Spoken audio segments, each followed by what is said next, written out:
is long overdue. We should have covered this topic since a very long time now. But Alhamdulillah, Allah Ta'ala has given us lifespan to cover this topic tonight. A very crucial topic, since we cannot go to paradise without this entity. Tonight's topic is Taqwa, the virtue of Taqwa. Taqwa, the Arabic word, is taken from the root word waqqa. So Taqwa has two meanings. One meaning is literal, and the other meaning is technical. The literal meaning for Taqwa is to protect, to safeguard, to preserve. Waqqa. This is a root word, waqqa. So Taqwa is the gerund.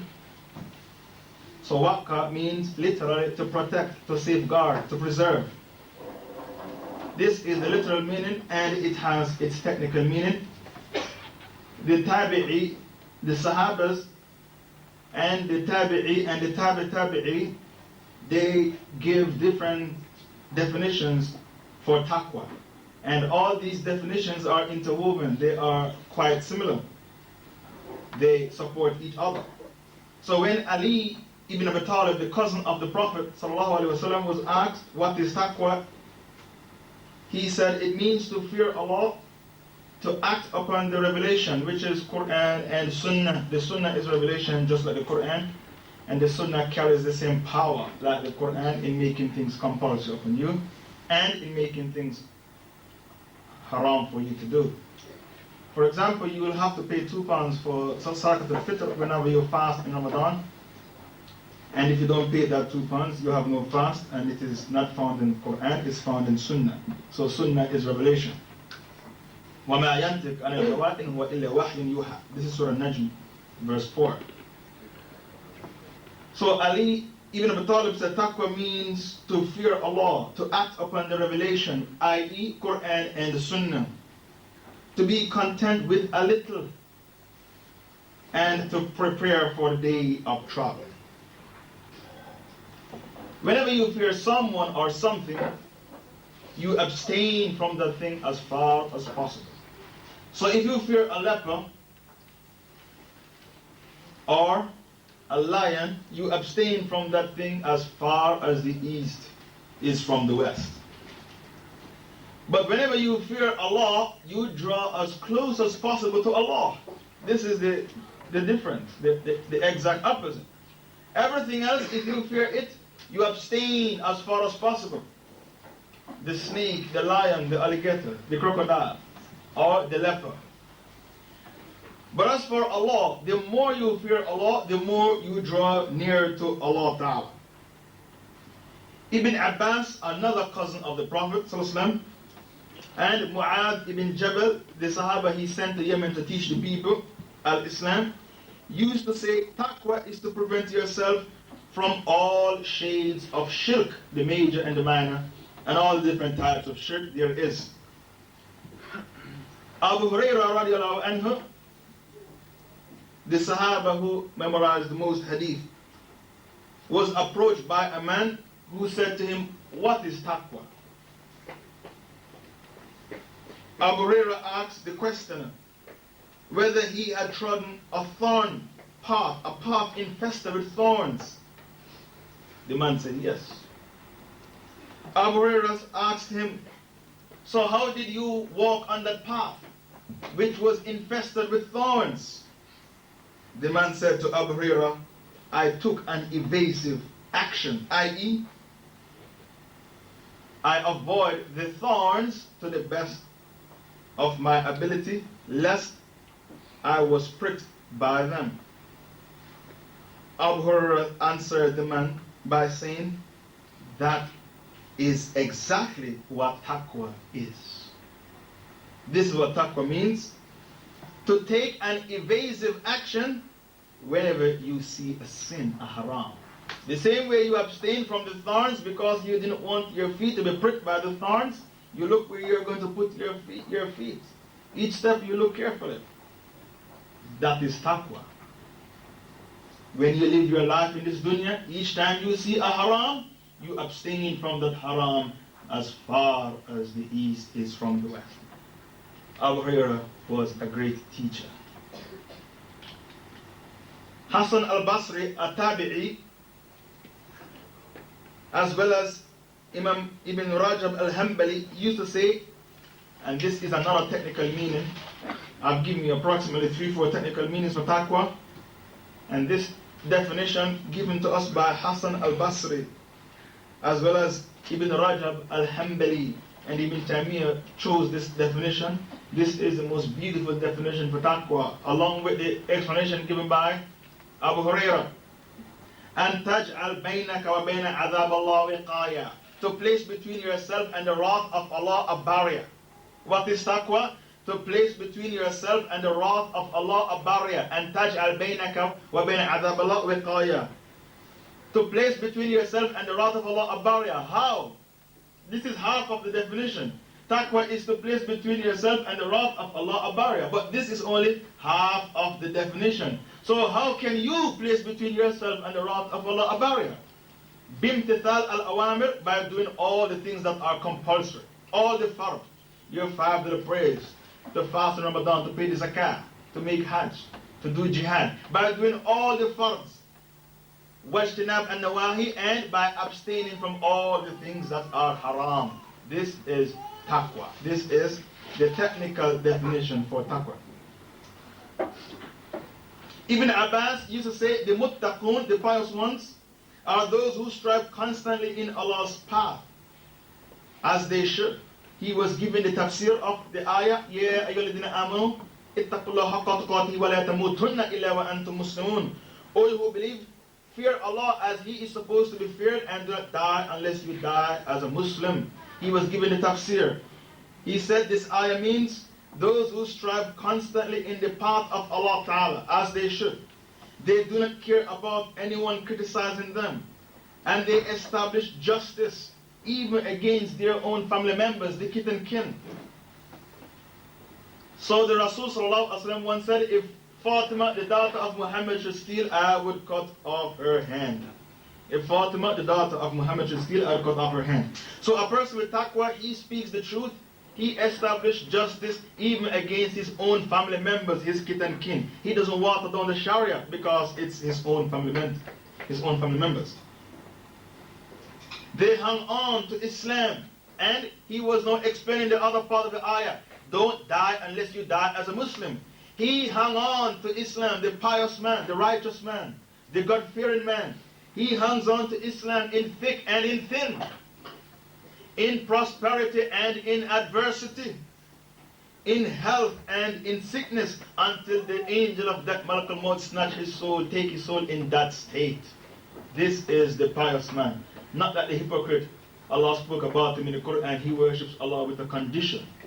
Oh Allah, I'm coming into Islam, but if you make my life hell, I'm going to apostate. You better make sure that I am always in good health and strength, and my business is always successful.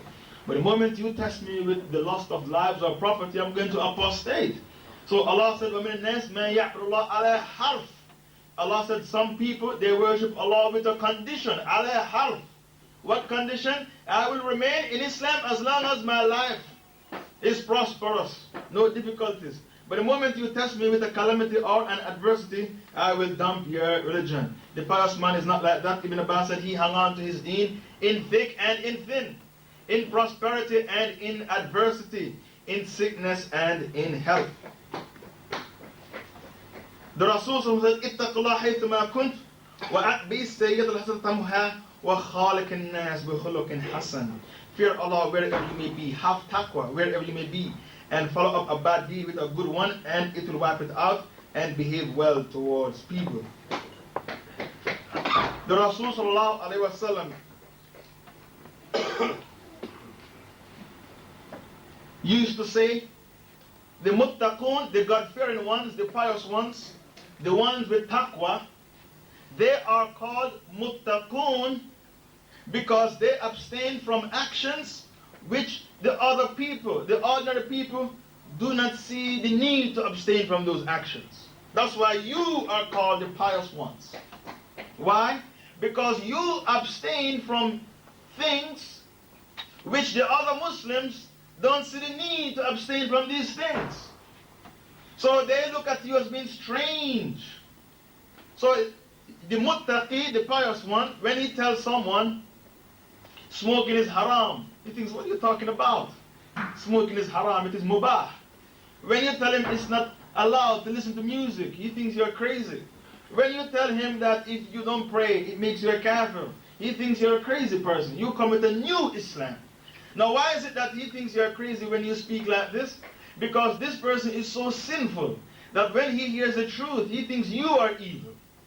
He thinks he's on the haqq and you are evil because he is set in his evil and corrupted ways. So a muttaqi, a pious person, the Rasul said he is called, and Sufyan al-Thawri also said the same thing. He is called a muttaqi, a pious man or a pious woman, because he or she abstained from things which the other Muslims engage in it on an everyday basis, and they don't see the need to abstain from these things. This is why you are called a pious one. Ibn Mas'ud, another Sahabi, and Mujahid, a Tabi'i, student of Ibn Abbas, one of the top students of Ibn Abbas. Ibn Abbas had 3 top students, Qatada, Mujahid, and who's the other one? Mujahid, Qatada, and Ikrimah. These are the 3. Ikrimah, Mujahid, and Qatada. Mujahid was a top student of Ibn Abbas, and he and Ibn Mas'ud, when they were asked about taqwa, they said, "And yuti' Allah fala yasi," to obey Allah and abstain from disobeying Allah. And yadhkur hu fala yansahu, and to remember Allah and do not forget Allah Ta'ala. And yashkuruhu fala yakfur, and to thank Allah constantly and to abstain from being ungrateful to Allah Ta'ala. These are the 3 qualities of the muttaqi. Taqwa has many virtues. Taqwa has many virtues. The very first virtue of taqwa is that it's a legacy of the Prophet Muhammad sallallahu alaihi wasallam. So the Prophet did not leave behind for you dinar and dirham. What the Prophet left behind for you is taqwa. So Allah Ta'ala said in Surah Ahzab 21, لَقَدْ كَانَ لَكُمْ فِي رَسُولِ اللَّهِ أُسْوَةٌ حَسَنَةٌ لِمَنْ كَانَ يَرْجُو اللَّهَ وَالْيَوْمَ الْآخِرِ وَذَكَرَ اللَّهَ كَثِيرًا. Indeed, you shall find in the character of Muhammad sallallahu alaihi wasallam the most excellent example. For who? Not every time they can have it. Allah said, لِمَنْ كَانَ يَرْجُو اللَّهَ وَالْيَوْمَ الْآخِرِ. For any one of you who wishes to meet Allah on Judgment Day and to be successful with Allah Ta'ala on Judgment Day, وَذَكَرَ اللَّهَ كَثِيرًا, and he remembers Allah abundantly. So Allah Ta'ala's Prophet was the most excellent of examples. His character, the way he walked, the way he talked, the way he did jihad, the way he lived with his wives, the way he lived with his children, the way he lived with his companions. His character is the most excellent of character. This is the best legacy the Rasul sallallahu alaihi wasallam has left behind, taqwa. So many of you don't have Sahih Bukhari in your homes, much less to have Muslim, much less to have Abu Dawood, much less to have Riyad al-Salihin, much less to have the Muwatta of Imam Malik, and all these books are in English. And many of you don't have Bukhari in your homes. And Sahih Bukhari, these 9 volumes, is the most excellent of character you can find. This is the legacy of the Rasul sallallahu alaihi wasallam. This is taqwa. So how do you see your state? A person don't have Bukhari in his house, claiming that he is a Muslim, yet he has TV and video with a pile of videos with all his heroes of Hollywood that he looks at on an everyday basis. This person, his situation is pathetic, and he's suffering from a miserable problem, a serious problem, and that problem is nifaq, hypocrisy. So the legacy of the Rasul sallallahu alaihi wasallam is taqwa. So Allah said, لَقَدْ كَانَ لَكُمْ فِي رَسُولِ اللَّهِ أُسْوَةٌ حَسَنَةٌ. Indeed, you shall find in the character of Muhammad sallallahu alaihi wasallam the most excellent of examples. For who? لِمَنْ كَانَ يَرْجُو اللَّهَ وَالْيَوْمَ الْآخِرِ. For anyone who wishes to meet Allah on Judgment Day. Anyone who wishes to meet Allah and wishes to be successful on Judgment Day, and he remembers Allah Ta'ala abundantly. On the authority of Arbab ibn Sariya, قال, he said, صلى بنا رسول الله صلى الله عليه وسلم الصبح. The Prophet prayed subh with us. Subh is another word, means Fajr. Salat al-Fajr has two names. It's called subh as well as Fajr. There's two chairs up here, brothers. You don't have to stand at the back. The Rasul prayed with us subh. فَوَعَذَنَا مُوعِدَةً بَلِيغًا. And the Rasul gave us a sermon which was filled with prose and rhetorics, hitting straight to the heart. ذَرَفَتْ مِنْهَا الْعُيُونَ. Our eyes were filled with tears. وَوَجَلَتْ مِنْهَا الْقُلُوبِ. And our hearts, it was as if they were going to explode with the fear of Allah Ta'ala. فَقَالَ قَائِلٌ. So a man stood up and said, Ya Rasulullah, O Messenger of Allah, كَأَنَّهَا مَوْعِظَةٌ مُوَدَّةٌ. It is as if this sermon of yours is a farewell sermon. فَأَوْصِنَا. So give us counseling, advise us. Leave us with something that will be a legacy. The Arabic word wasiyya means a will. It means good advice. It means counseling. It means legacy. It carries all these meanings. It's a comprehensive term. فَقَالْ. So he, the Rasul, said, أُوصِيكُمْ بِتَقْوَى اللَّهِ. I counsel you, I leave as my legacy for you, Taqwa Allah, the fear of Allah. وَالسَّمْ وَالطَّاعَةِ. And to hear and obey.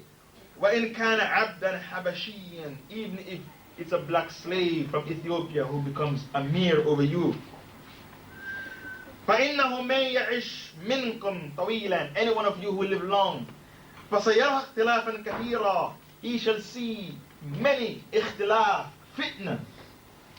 Muslims killing Muslims. اختلاف كثيرا. فَعَلَيْكُمْ بِسُنَّتِي. So hang on to my sunnah. وَسُنَّةُ الْخُلَفَاءِ الرَّاشِدِينَ الْمَهْدِيِّينَ. And the sunnah of the right regarded caliphs. And the right regarded caliphs are 4. In some books, 5. Who are they? Abu Bakr, Umar, Uthman, Ali, and Hassan. How do we know it stopped with Hassan? Because the Prophet said, the right regarded caliphs will rule for 30 years. After that, we shall have king. So Muawiyah was the first king in Islam. Muawiyah was the first king. He established kingship in Islam. And kingship is haram. Because the Quran said, Inna al-muluki idha dakhlu qaryatan afsaduha. Thank you very much. Kings, whenever they enter a land, they corrupt it. وَجَعَلُوا أَعِزَّةَ أَهْلِهَا أَذِلَّةً. Thank you very much. And they make the most noble of men the lowest of the low. وَكَذَلِكَ يَفْعَلُونَ. And this is exactly what they do. Kings, whenever they enter a land, they corrupt it. This is why you had the lesbian party in Saudi Arabia with the nurses. Until it exploded out and 2 nurses kill another nurse. This is why you have swine flesh being consumed in the Holy Land. In parties, lesbian parties, gay parties in the Holy Land. And the American troops are there corrupting the Holy Land. Because the Quran said kings, whenever they enter a land, they corrupt it. So the Rasul said, hang on to my sunnah and the sunnah of the radical caliphs. And I've told you who are they, the 5. Stop at Hassan. Addu alayha bin nawajid. Grab onto it. The Rasul said, bite it with your teeth. Addu alayha bin nawajid. Wa iyyakum wa muhdathath al-umur. And beware of newly invented matters. فَإِنَّ كُلَّ مُحْدَثَةٍ بِدْعَةٍ. Because every newly invented matter is a bid'ah, a cursed innovation. وَكُلَّ بِدْعَةٍ دَلَالَةٍ. And every bid'ah is a going astray. وَكُلَّ دَلَالَةٍ فِي النَّارِ. And every going astray is inside the hellfire. A strong hadith collected by Ahmad ibn Hanbal and Abu Dawud and An-Nisa'i, as well as At-Tirmidhi. So the Holy Prophet ﷺ has given us this advice to hang on to his sunnah and the sunnah of the right regarded caliphs, and he opened his will, his legacy, his advice by saying, I command you to have taqwa and to hear and obey your leader. Regardless of land, language, or label. Obey your leader regardless of land, language, or label. And you know what took place at the Battle of Uhud. The Muslims lost because they did not obey their leader. So leadership in Islam is a crucial institution, is a holy institution. Taqwa is not just the legacy of the Rasul sallallahu alayhi wasallam, but it was the legacy of every single prophet and messenger.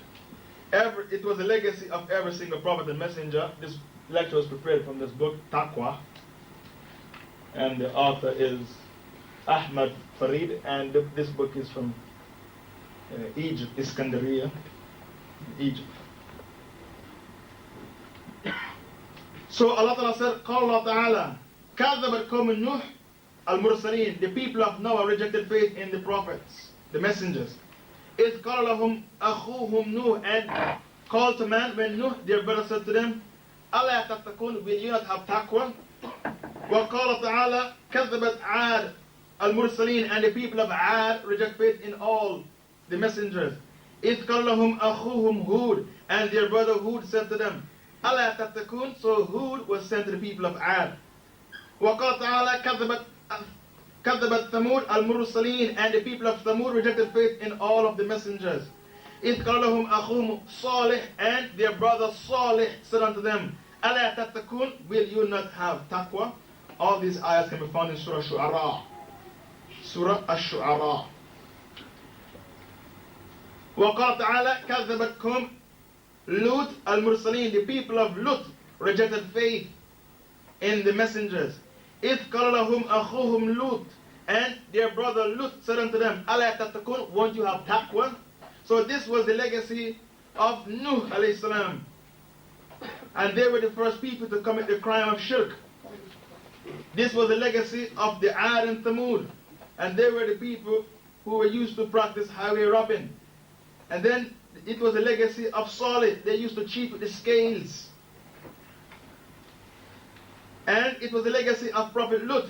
And the people of Lut were the first to commit the crime of homosexuality. كذبت أصحاب الأيكة المرسلين إذ قال لهم أخوهم شعيب ألا تتقون. And the people of Shu'aib came unto them of Aika and said, will you not have taqwa? Also, it was the legacy of Musa to the Fir'aun when he said to the Fir'aun, ألا تتقون. So taqwa is the legacy of not just the Prophet Muhammad sallallahu alayhi wasallam, but every single prophet. Taqwa is the legacy of the Sahabas. This is why when Umar radiallahu anhu was sending Sa'd ibn Abi Waqqas to fight the Persians at the Battle of Qadisiyah, he told them, I don't fear for you the weapons of the Persians, I fear for you your sins, so that the help of Allah will be lifted up from you. And Umar radiallahu anhu, he went on the mimbar on Jummah day in Medina to give a khutbah. What did he say? Ittaqillah, fear Allah, and the khutbah was finished. Those two words, fear Allah, and his khutbah was finished. So the Sahabas, if you say to them, fear Allah, these two words, and this is the best advice you can give to a Muslim, fear Allah. Those Sahabas, if you say to them, fear Allah, this khutbah was sufficient to hold them for a whole week. Just two words. But today you have to give a khutbah maybe for an hour before the people can benefit. Because their iman is very weak, you have to keep pounding them and telling them off in the khutbah for a whole hour before they get the message. But in Medina, Umar just went on the mimbar and said, Ittaqillah, fear Allah, and his khutbah was finished. Just two words, his khutbah. Taqwa is the best clothing you can have. The best libas. So Allah said, Ya Bani Adam, قَدْ أَنزَلْنَا عَلَيْكُمْ لِبَاسٍ يُوَارِي سَوْآتِكُمْ وَرِيشًا وَلِبَاسُ تَقْوَى ذَلِكَ خَيْرٌ. O children of Adam, indeed we have sent down unto you things for you to make clothing with, to hide your nakedness, and rish, an adornment for you.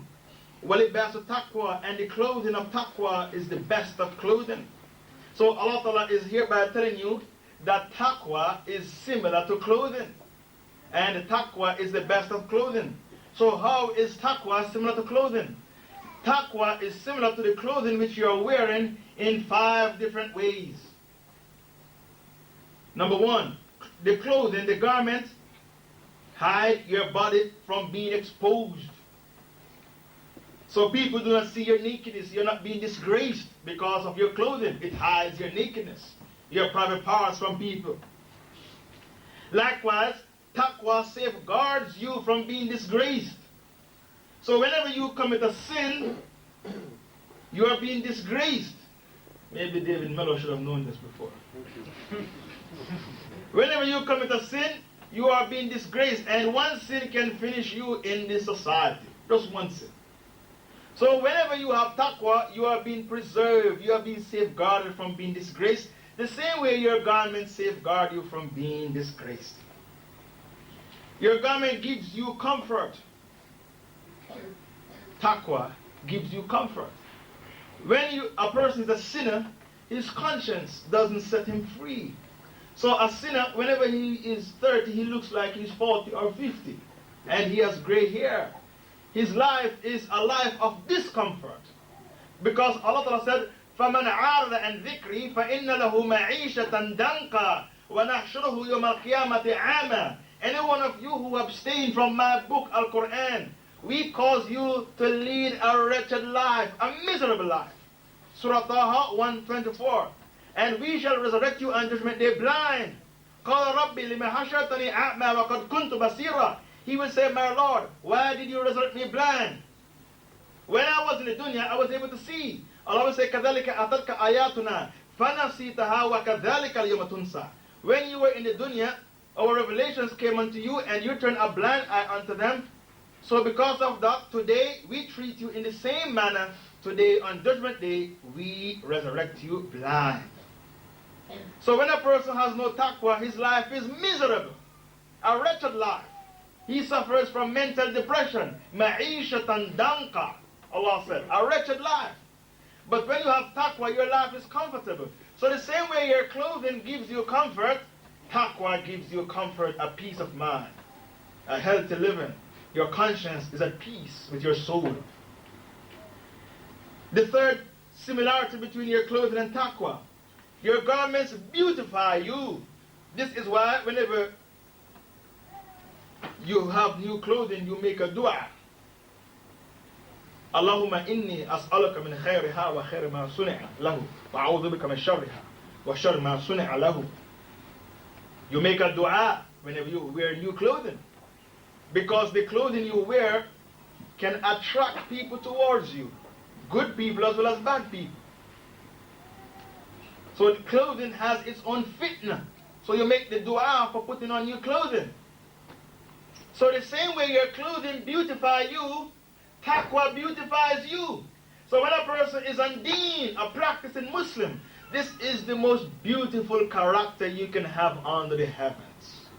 A person who is practicing his Islam, a person who is on deen. Even kafirs are attracted to your character. This is why when Yusuf alayhi salam was in prison and the people have the dream in the prison, they said, you interpret our dream for us. We see you as a good person. They didn't call upon any Tom, Dick, and Harry to interpret their dreams in prison. They said to Prophet Yusuf, you interpret our dream for us. We see you as a person who's a good person. We see you as of the muhsinin. So even though these people were pagans worshipping idols, they were able to see the beauty in Yusuf and said, we want you to interpret our dream. They could detect the beauty in his character. So your taqwa gives you beauty. A beautifully decorated character. A beautifully decorated personality. The same way your garments beautify you. Number 4, your garments give you confidence. So if you are properly dressed, you feel confident to go and meet anyone and speak to anyone. Your garment gives you confidence. Likewise, whenever you are on deen, you have taqwa, you have confidence. You are not afraid of the shaitan and his henchmen. When you have taqwa, the people are afraid of you. But when you have no taqwa, Allah Ta'ala casts wahan in your heart, so you are afraid of the shayateen and his henchmen. The shaitan and his henchmen. So taqwa gives you confidence. When you have taqwa, you are ready for the battlefield anytime. And you're not afraid of the kafirs and their technology. You are ready to take them on anytime. This is why Taliban was able to say to America, come if you may. You want to take Osama bin Laden from us? come if you may. Taqwa gives you confidence. But when you have no taqwa, you suffer from wahan, a weakness. So even though you are hundreds and thousands and millions, or maybe 1 billion, you are like the foam, that froth that comes on the surface of the earth after there's a flood. No substance, no value, because you have no iman, and you fear the kuffar rather than fearing Allah Ta'ala. So you need taqwa to have confidence to face your enemy and take them on at any time. You are ready for them any time. Also, taqwa, the garments safeguard you from harm and danger. Your garments safeguard you from harm and danger. Your taqwa safeguards you from sins and crimes. And these are dangerous things, sins and crimes. Taqwa is the best of provision. So Allah said in Baqarah 197, وَتَزَوَّدُوا فَإِنَ خَيْرَ الزَّادِ التَّقْوَى. Take provisions with you, i.e., whenever you are going to Hajj, take provisions with you, and the best of provision is taqwa. Allah Ta'ala revealed this ayah because some people used to go on Hajj and they never used to take provisions. They said, we are pilgrims, so the people of Mecca should feed us. We are what? Pilgrims. So it is incumbent on the people of Mecca to feed us. So when they adopted this attitude, Allah revealed it in the Quran, Baqarah 197, and it is said the people of Yemen, they had this attitude. Are there any Yemenis in here? Ibn Kathir is not Faisal said it, Ibn Kathir said it. The people of Yemen, they had this attitude.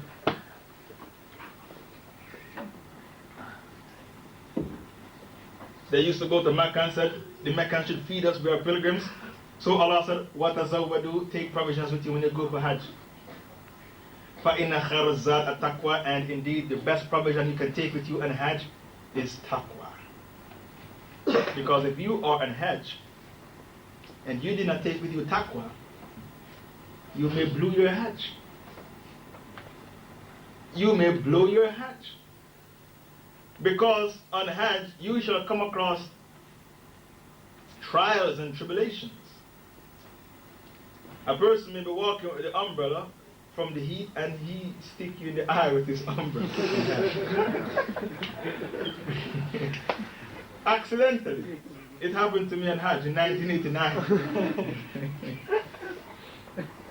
And the person who was carrying the umbrella was a Turk.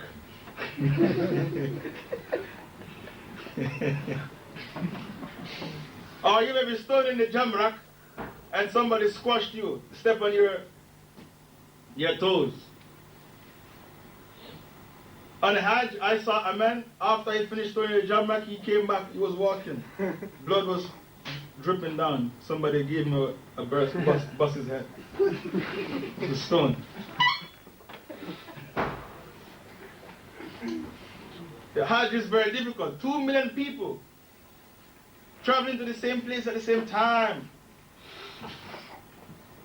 So it is a jihad in itself. So if you don't carry taqwa with you to Hajj, you may blow your Hajj. Because if you go to Hajj and fight, you have no Hajj. If you go to Hajj and cohabit with your wife, you have no Hajj. So you need taqwa on Hajj more than any other time. This is the best of provision. When you have taqwa, Allah becomes your friend. So Allah said, أَلَا إِنَّ أَوْلِيَاءَ اللَّهِ لَا خَوْفٌ عَلَيْهِمْ وَلَا هُمْ يَحْزَنُونَ الَّذِينَ آمَنُوا وَكَانُوا يَتَّقُونَ. Verily, the friends of Allah, no fear shall come upon them, neither shall they grieve. These are those who believe, and they have taqwa. They have taqwa. Surah Yunus 63. So when you are a person of taqwa, Allah Ta'ala becomes your friend. In Surah Jathiyah verse 19, Allah said, Wallahu waliyul muttaqin, and Allah is the friend of the pious ones. When you have taqwa, you speak the truth. Now when you speak the truth, you enjoin the right and forbid the wrong. Do you gain friends or you gain enemies? Huh? Enemies. When you speak the truth, when you have taqwa, you speak the truth. When you speak the truth, that is to enjoin the right and forbid the wrong, you gain enemies. So you don't have friends. What you have is enemies. So because of that, Allah is the only friend of the muttaqeen, the pious ones. This is why Ibrahim alayhi salam was called Khalilullah, the friend of Allah. The friend of Allah. And when the people of truth speak the truth, the muttaqun, the pious ones, speak the truth, we don't fear the blame of any blamer. Is that clear? So when we preach al-wala wal-bara, loving and hating for the sake of Allah, Tawheed al-Hakimiyya, Allah is the only lawgiver. In al-hukm ila, there is no lawgiver except Allah. Jihad, killing the kafirs and the apostates and hypocrites. Anyone who dismantles the Sharia is a kafir. In al-hukm ila, if you dismantle the Sharia, you're a pagan and you are similar to the man who bows down to idols, because Allah is the only lawgiver. Tawheed al-Hakimiyya. When the hypocrites said Khawarij, and they blame us, Khawarij, deviant, we don't fear the blame of any blamer. What's the evidence for this? What's the evidence that we don't fear the blame of any blamer? The evidence can be found in Surah Ma'idah verse 54. يا أيها الذين آمنوا من يرتد منكم عن دينه فسوف يأتي الله بقوم يحبهم ويحبونه أذلة على المؤمنين أعزة على الكافرين يجاهدون في سبيل الله لا يخافون لومة لائم ذلك فضل الله يؤتيه من يشاء والله واسع عليم. O you who believe, any one of you who apostate from his religion, Allah shall bring about a people, a new set of people to replace you. He, Allah, love them and they love Allah. They are humble to the Muslims, the mu'minun, the believers, and they are harsh against the kafirs. They wage jihad, fi sabilillah, in the path of Allah, and they do not fear the blame of any blamer. ذَلِكَ فَضْلُ اللَّهِ يُؤْتِي مَن يَشَاءُ. This is the merit of Allah, the barakah of Allah. He gives it to whom He please, and Allah Ta'ala is vast, wasi'un alim, and He is the all-knowing. Vast in His mercy and blessings, and He is the all-knowing. And Allah Ta'ala will never let down. Allah Ta'ala will never let down His muttaqun, His friends. If Allah is your friend, you will never be let down, because Allah Ta'ala will never let down His friends. It's not like man who let you down. He promised to come and see you, to take you somewhere, and He never come. And He didn't even ring to tell you He's not going to come. He lets you down. Allah doesn't do that. Allah will never let down His friends. And Imam Nawawi quoted a beautiful hadith in Riyadh al-Salihin, volume 1, page 8. Abdullah ibn Umar has related that the Rasul counted the following: 3 people before you were on a journey when they were overtaken by storm, and therefore they took shelter in a cave. A rock slipped down the mountain and blocked the mouth of the cave, so they could not get out of the cave. One of them said, the only way for deliverance left is to beseech Allah in the name of some virtuous deed. Thereupon one of them supplicated, he made a dua, O Allah, O my Lord, my parents were very old. I used to offer them their nightly drink of milk before my children and the other members of the family. One day I went astray, far away in search of green trees, and could return only after my parents had gone to sleep. When I had milked the animals and brought their nightly drink to them, they were fast asleep. But I did not like to disturb them, nor would give any part of the milk to my children and other members of the family till after my parents had their drink. Thus, with the vessel in hand, I awaited their awakening till the break of dawn, while the children cried out of hunger at my feet. When they woke up, they had their drink. O Lord, if I did this thing, this pious deed, seeking only your pleasure, your countenance, then do thou relieve us of this distress, which is now upon us, this rock which has blocked the mouth of the cave. Thereupon the rock moved a little, but not enough to let them pass through. Then the second man supplicated, O Allah, my Lord, I had a cousin whom I loved more passionately than any man loves a woman. I tried to seduce her, but she would not have none of me, till in a season of great hardship due to famine, she approached me for help, and I gave her 120 dinars, on condition that she would have sexual intercourse with me. She agreed, and when we got together, and I was about to have sexual intercourse with her, she pleaded, Ittaqillah, fear Allah, and do not take my virginity unlawfully. Whereupon I moved away from her, despite the fact that I desired her most passionately. And I let her keep the money I had given her. O Lord, if I did this thing seeking only thy pleasure, do thou move the distress in which we find ourselves. Again the rock moved a little, but not enough to let them pass out. Then the third supplicated, My Lord, I hired some laborers and paid them their wages. But one of them left, leaving behind what was due to him. I invested it in business, and the business prospered greatly. After a time, the laborer came back and said, O servant of Allah, hand over to me my wages. I said to him,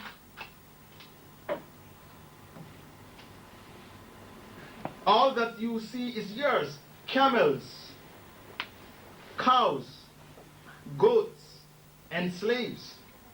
He said, don't joke with me, don't play with me, O servant of Allah.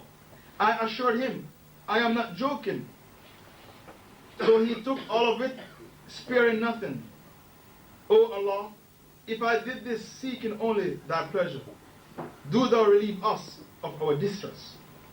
The rock then moved away, and all three of the men came out of the cave, safe and sound. Now, why did I quote unto you this story found in Riyadh al-Salihin, volume 1, page 8? To prove to you that Allah Ta'ala will never let down His friends, His righteous servants, the muttaqin. So the first one, the rock moved away a little because he looked after his parents. The second man, the rock moved away because even though he loved his cousin, he abstained committing zina with her. And the third one, the rock moved away completely because he kept the money of his servant, invested it, and when it was successful, the business, he handed over every single penny to his servant. So these people were extremely pious people, and Allah Ta'ala never let them down. This is why the Rasul Sallallahu Alaihi Wasallam quoted unto us this incident.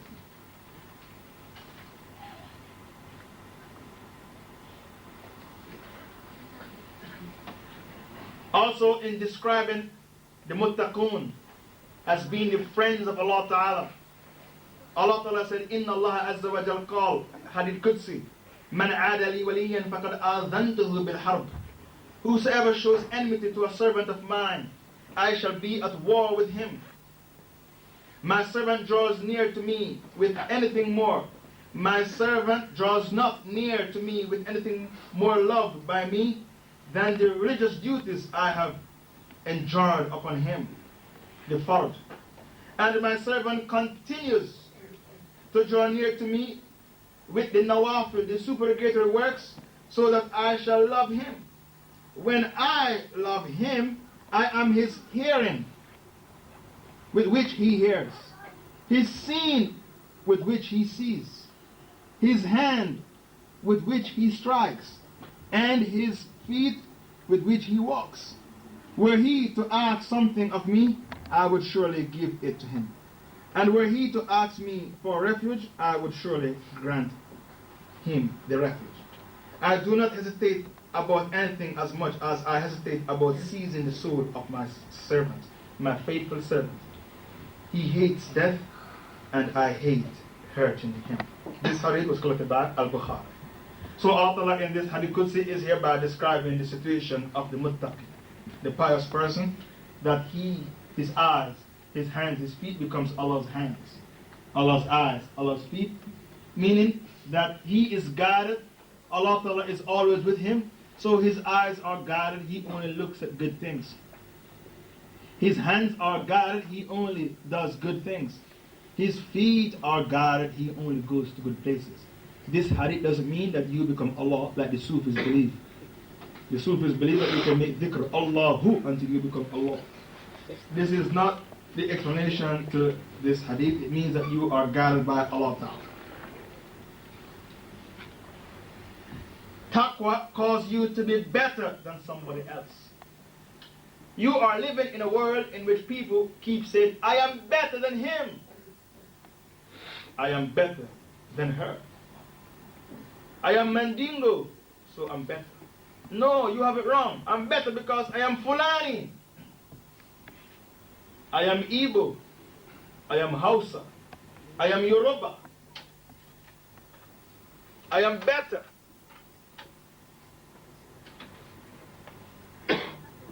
Or those who say, I am better because I am Sayyid. I'm better because I'm Chaudhry. So you have it wrong. You're not the one who is better. I'm better because I'm Rai. I'm better because I'm Rajput.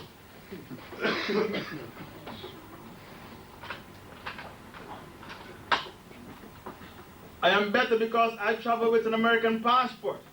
I'm better because I have the Huba, the British passport. You only have the Lat. I have Huba. I'm better because I'm Saudi. I'm better because I'm Kuwaiti. So you are living in a world in which everyone is saying, I am better. They are greedy for honor and prestige. So who is better? It is taqwa that causes you to be better than somebody else. So Allah said in Surah 49, that is Surah Hujurat, verse 13, Ya ayyuhan nas, inna khalaqnakum min dhakarin wa untha, وَجَعَلْنَاكُمْ شُعُوبًا وَقَبَائِلَ لِتَعَارَفُوا إِنَّ أَكْرَمَكُمْ عِنْدَ اللَّهِ أَتْقَاكُمْ O mankind. Indeed, we have created you from a single male and female, and we have made you into nations and tribes. Not that you will despise each other, but that you will know each other. Verily, the most honorable of you in the sight of Allah is he who is most righteous.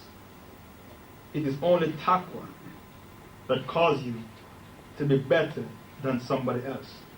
You are not better because of your land, language, or labor. You are better because of your taqwa.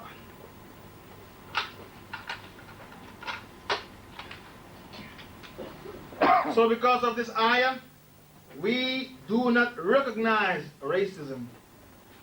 We do not recognize nationalism, tribalism, classism, groupism, sexism, meaning you are better because you're male. You're better than the woman because you're male. If the woman has more taqwa, she's better than you, even though you're male.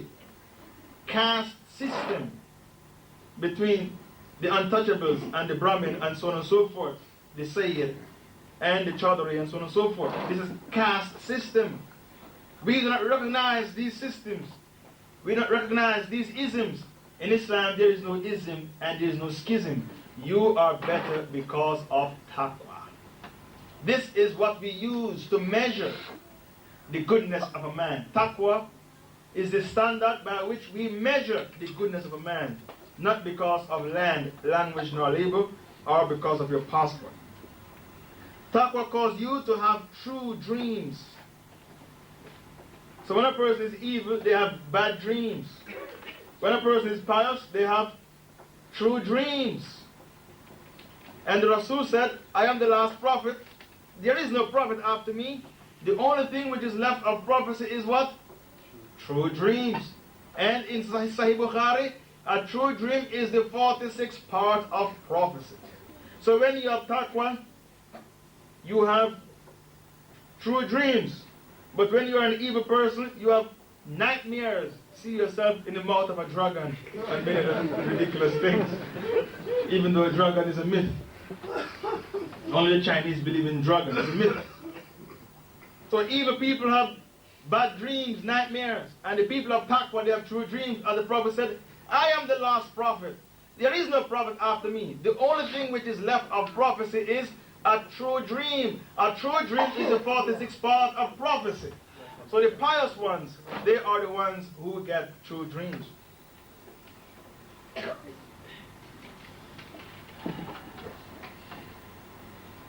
With taqwa, Allah Ta'ala teaches you. Taqwa calls Allah to teach you. So the Rasul said, a hypocrite will never have two qualities.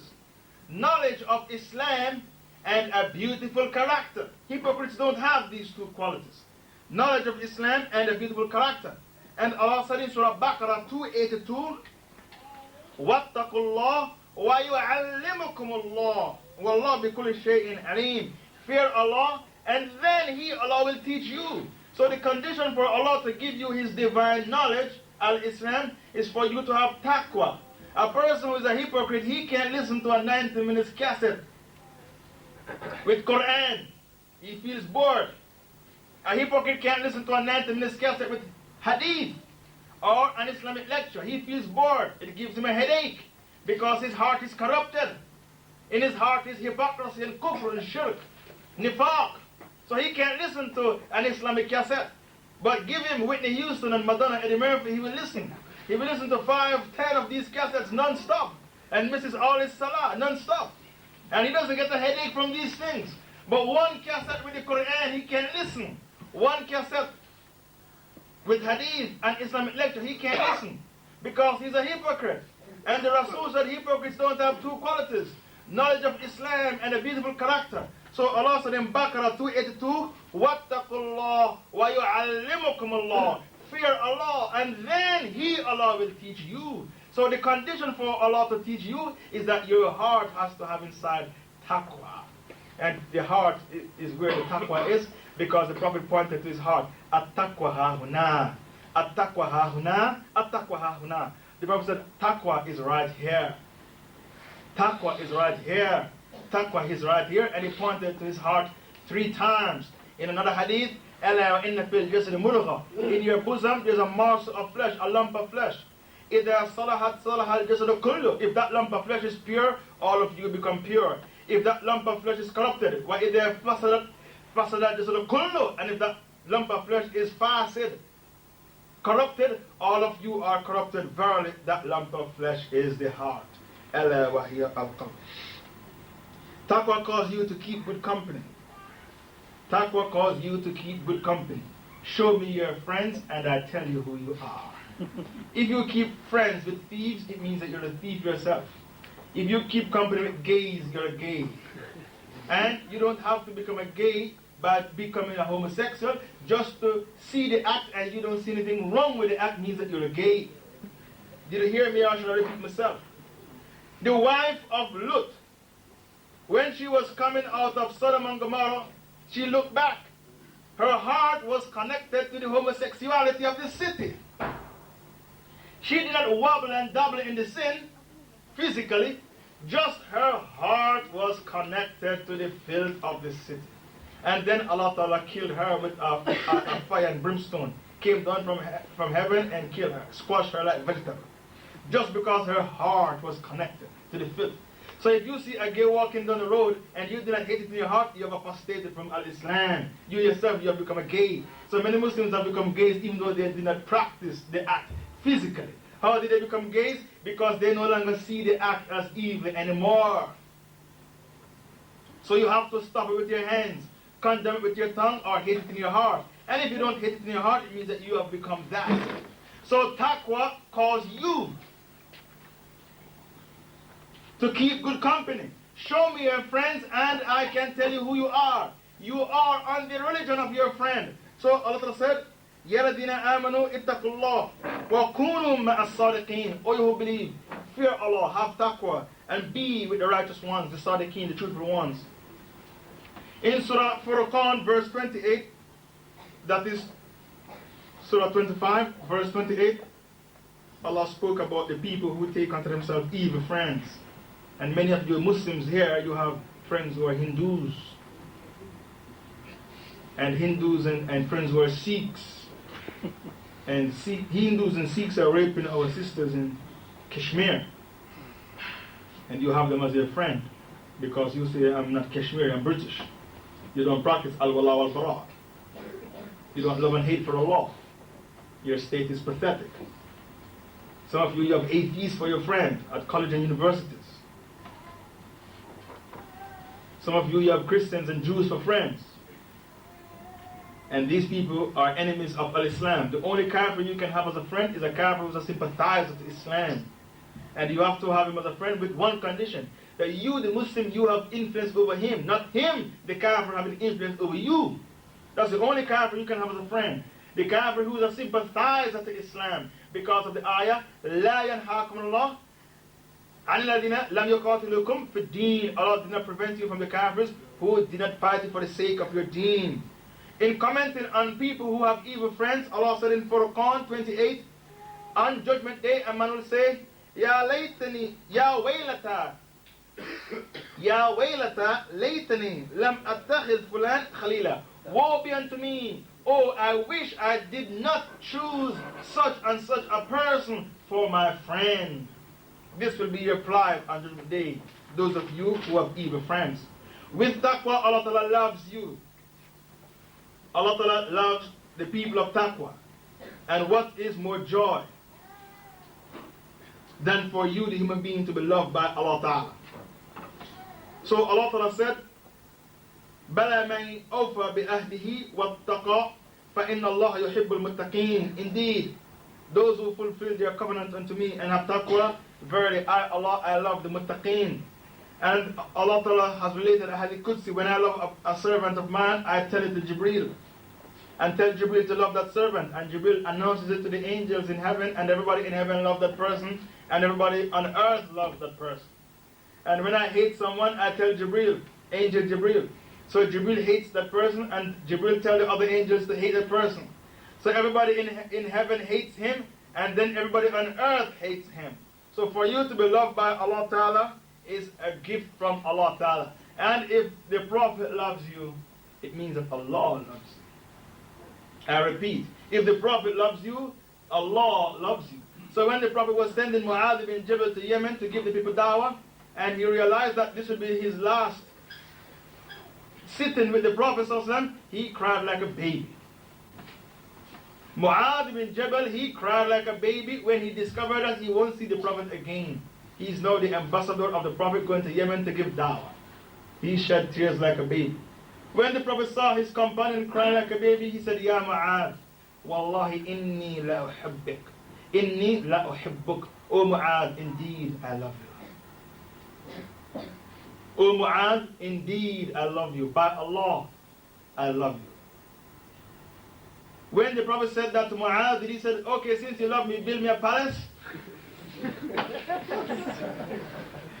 Since you love me, give me 10 camels from Sudan to the booty. No, he didn't say that. When Mu'adh heard these words, what did he say? Allahumma a'inni ala dhikrik wa shukrik wa husni ibadatik. What did he say? Allahumma a'inni ala dhikrik wa shukrik wa husni ibadatik. This is the dua he made. Oh Allah, help me. Mu'adh said, oh Allah, help me. Allahumma a'inni ala dhikrik. Oh Allah, help me to thank you for putting the love of the Prophet. Ala dhikrik. To remember you, to make dhikr of you. Wa shukrik, and to thank you, and to perfect my worship of you. Because Mu'adh he knew that if the Prophet loved him, Allah also loved him. That's why he made that dua. Allahumma a'inni ala dhikrik wa shukrik wa husni ibadatik. Oh Allah, help me to remember you, to be thankful of you, to put love in your Prophet's heart for me, and help me to perfect my worship of you. Only with taqwa you can receive the rahmah of Allah Ta'ala. And none of you can enter Jannah because of your pious deeds. I think you know the hadith fairly well. You are not pious enough for Allah to give you Jannah because of your piety, your deeds. So, when the Prophet said no one can enter paradise because of their deeds, the Prophet was asked, not even you, O Messenger of Allah? The Prophet said, not even me. إِلَّا أَن يَتَغَمَّدَنِي اللَّهُ بِرَحْمَتِهِ. I can only enter paradise after Allah has enveloped me with His rahmah. Even me, the Prophet. I can only go to paradise after Allah Ta'ala has enveloped me with His rahmah. إِلَّا أَن يَتَغَمَّدَنِي اللَّهُ بِرَحْمَتِهِ. Only the Taqwa, the people of Taqwa, can get this mercy of Allah Ta'ala. So Allah Ta'ala says, إِنَّا هُدْنَا إِلَيْكَ قَالَ عَذَابِي أُصِيبَ بِهِ مَنْ يَشَاءُ. Indeed, we have promised that we shall chastise with our adab or punishment whomsoever I, Allah, want. مَنْ أَشَاءُ وَرَحْمَتِي وَسِعَتْ كُلَّ شَيْءٍ. And my rahmah envelopes everything. فَسَأَكْتُبُهَا لِلَّذِينَ يَتَّقُونَ. And I shall write down my rahmah to reach only those who have taqwa. Surah Araf 156. Taqwa causes Allah Ta'ala to be with you always. So Allah said in Baqarah 194, وَاتَّقُوا اللَّهَ وَاعْلَمُوا أَنَّ اللَّهَ مَعَ الْمُتَّقِينَ. Fear Allah and know that Allah Ta'ala is always with the pious ones. Fear Allah and realize, know that Allah Ta'ala is always with the muttaqun, the pious ones. I have already quoted unto you the Hadith Qudsi, that when you become pious, your eyes become Allah's eyes, your hands become Allah's hands, your feet becomes Allah's feet, meaning you use your eyes to look at good things, your hands to do only good things, your feet to walk to only good places. This is what it means that Allah Ta'ala is always with you. You're always guided. With taqwa, you shall inherit the paradise of Allah Ta'ala. So Allah said, لِلَّذِينَ تَقُوا إِنَّ رَبِّهِمْ جَنَّاتٍ. For those who have taqwa with their Lord is gardens, jannat. تَجْرِي مِن تَحْتِ الْأَنْهَارِ. Gardens underneath with rivers flow. خَالِدِينَ فِيهَا. They shall abide therein forever. وَأَزْوَاجٌ مُطَهَّرَةٌ. Wives, pure and holy, pure from spit, pure from urination, pure from defecation, pure from the bleeding of the childbirth, pure from menstruation, pure from istihaba. When they want to ease themselves, they only belch. Inshallah, we'll describe paradise for you on a different day. So you have in paradise companions, pure and holy. وَرِضْوَانٌ مِنَ اللَّهِ. And Allah Ta'ala is totally pleased with you. وَاللَّهُ بَصِيرٌ بِالْعِبَادِ. And Allah is in full cognizance with His servants. Surah 3, verse 15. So only pious ones can go to the paradise. Only with taqwa, your pious deeds will be accepted by you. So Mother Teresa, she fed a lot of people in Calcutta, thousands of Hindus. Is it accepted? No. Are you sure? Is it accepted? No. It's not accepted. Only with taqwa, your pious deeds can be accepted. And Lady Diana, she did a lot of good as well. Over 100 charities. Is it accepted? No. No. Some people say Allah Wa'ala. In Bradford, they were reading Quran and donating it to her.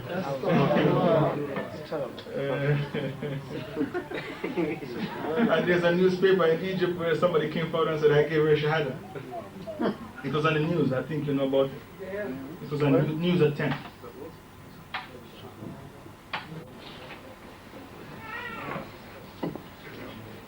Anyway, back to our topic.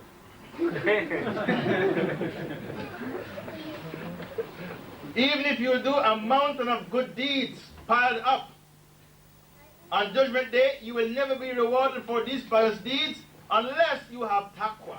Because Allah said in Surah 5, verse 27, Innama, what the Arabic word innama means? Sure. Huh? Sure. It does one meaning. Also means only. So you are both correct. It means surely, and it also means only. Of or surety only.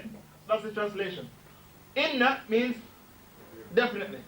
And ma, only. It also means what? It's a very rich language, Arabic.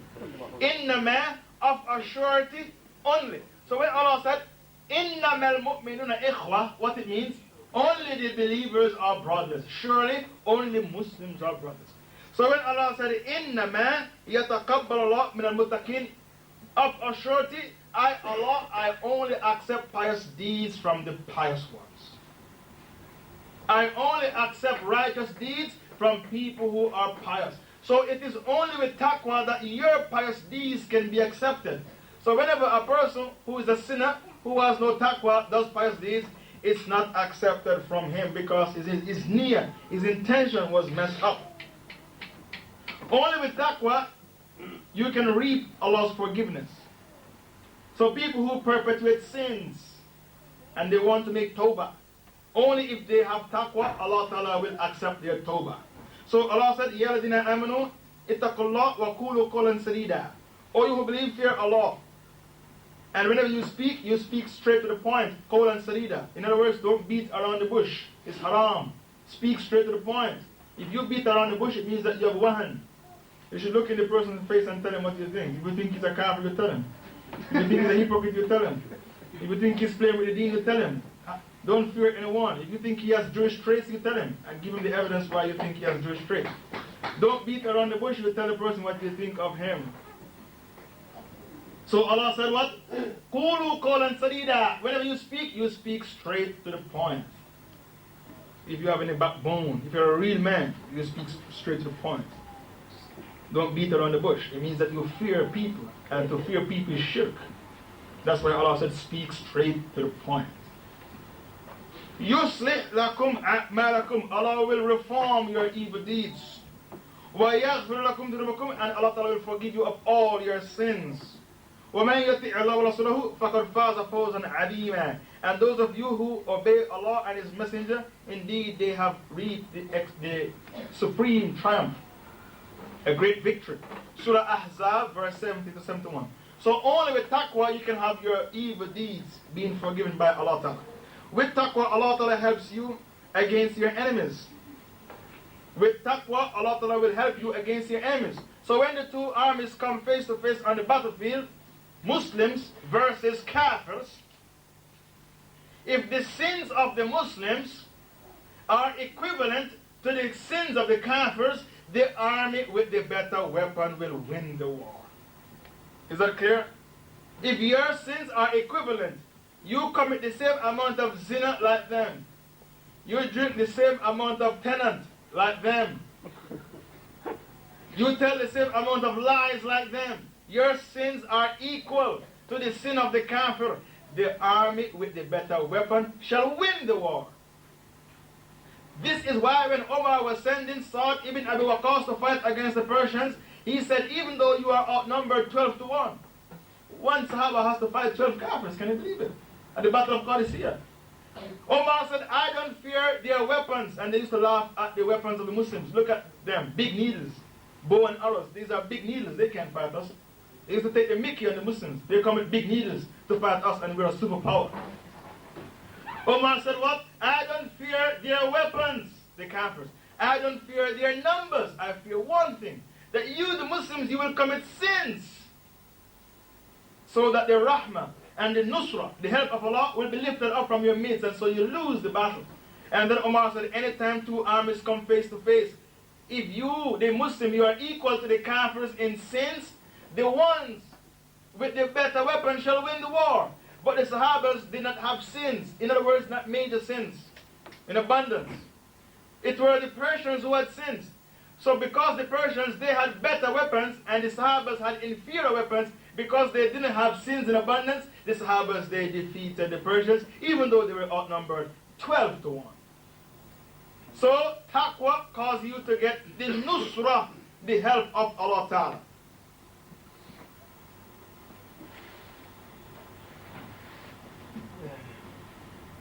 With taqwa, the servants, the affairs of Allah's servants are facilitated, make easy for Him.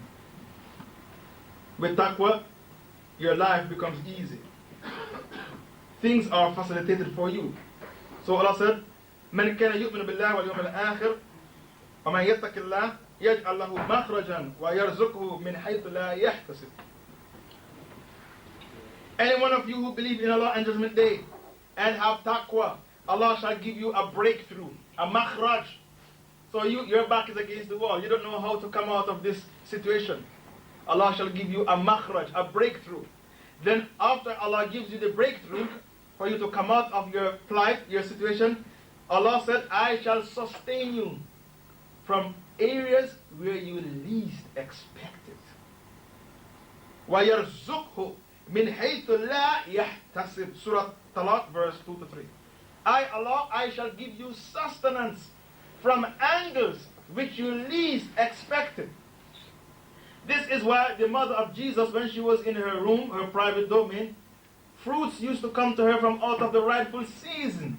So her father Zachariah said, Anna laki hada, where did you get these things from? What did she say? It's from Allah. Wallahi yarzuqu man yasha bighayri hisab. These fruits are from Allah. Maryam said to him, these fruits are from Allah, and Allah provides sustenance to whom He pleased without any measure. Because Maryam had taqwa. With taqwa, you are given a wonderful gift, which if you don't have this gift, you are finished. This gift which I'm about to make mention to you of, with taqwa you will get this gift from Allah. And if you don't have this gift, you are finished as a Muslim and as a human being as well. And what is that gift? Furqan. The Furqan, the criteria to judge between right from wrong. So Allah said, Ya ayyuhalladhina amanu in tattaqullah yaj'al lakum furqana. O you who believe, if you have taqwa, if you fear Allah, Allah will give you a furqan, the furqan, the criterion to judge between right from wrong, truth from falsehood, the pure from the corrupted, the false from the sahih. So not until you have taqwa, you will never have the furqan. So many times you see Muslims, you said, what do you think about that brother? He wants to marry my sister. What do you think about him? So, Alhamdulillah, he's a pious brother. No, this person is a shaitan, and the man said, oh, he's a pious brother. Why is it that he has lost the furqan? He can't see good as good, nor evil as evil. Why? Because his sins are so much. He has an avalanche of sins, a mountain of sins. So because he is sinful, whenever he sees a person who is evil, to him it's nothing. Even though he smokes cigarettes and listens to music and misses his prayers sometimes and do many other evil things. This person said, well, he's a pious brother. Alhamdulillah, he's a pious brother. But can't you see the nur?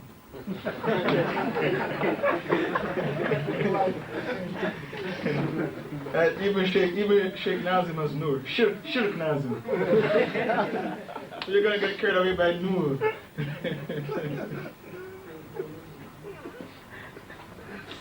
And many Sufis who worship the graves, when you shake their hands, it's soft like a baby, and they wear white clothing. Clothing very white, heart very corrupted. Grave worshippers, white clothing, you can see the nur. So why is it that when you see a shaitan, you say he's a pious brother? You see a shaitan and you think he's an angel. And if you see an angel, you think the angel is a shaitan. Why? Your state is so pathetic.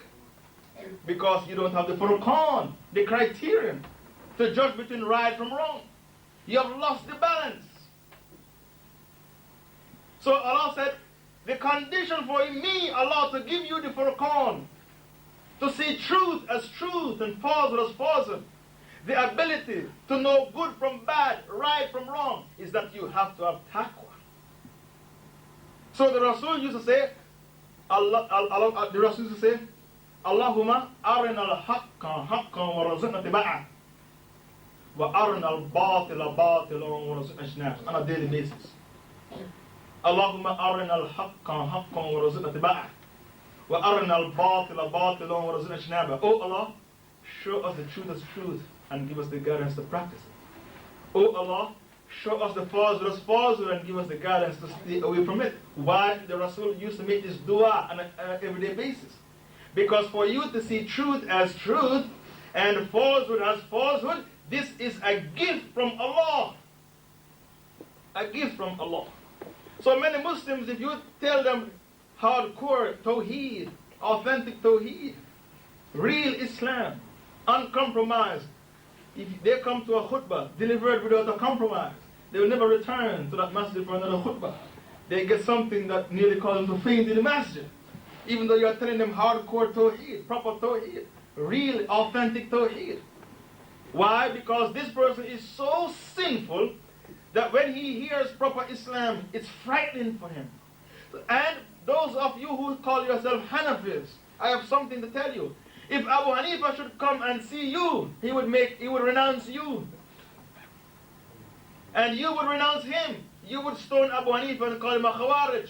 Because Abu Hanifa said, if the Christian man is getting ready to go to church, and you put the belt on around his waist and get him dressed, you become a kafir. You're a kafir. Because you're helping him to go to church, to go and commit shirk. So if Abu Hanifa should come back and see your state, you would stone him and say he's a Khawarij, and he would renounce you. Abu Hanifa said, if you give an egg to the fire worshipper when he's celebrating his feast, you become a kafir. So what about you who are giving Christmas cards to girls at college and universities? Or a good opportunity, let me soften her up. Let me give her a Christmas card and soften her up. A good opportunity. Giving Christmas cards. You have apostated without even realizing it. So Abu Hanifa was harsh with takfir. So to say you're a Hanafi, I'm convinced you don't have a clue the Aqidah of Abu Hanifa. And the people who are Murji, they're the ones who say they're Hanafis. People like the Barelvis. The Murji, they're the ones who claim Hanafi more than anybody else. And the Sufis, who don't make takfir. So only with Taqwa you can know the difference between truth from false or the pure from the corrupted. Only with Taqwa you'll be given the Furqan.